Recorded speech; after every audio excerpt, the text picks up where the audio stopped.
Radhe Radhe friends, সবাই কেমন আছেন? আজকে সকালে একাদশী পালন করেছি। খুব ভোরে একদম সকাল সকাল উঠে পুজো দিয়েছি। আপনাদের প্রভু সব জোগাড় করে দিয়েছে। একদম ঠান্ডা,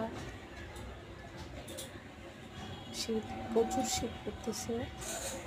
শীতের কারণে আমার গাছের একদম ফুল ফুটতেছে না। এই কয়টা ফুল ফুটেছে আর গাঁদা ফুল কিনে এনে পুজো দিয়েছি।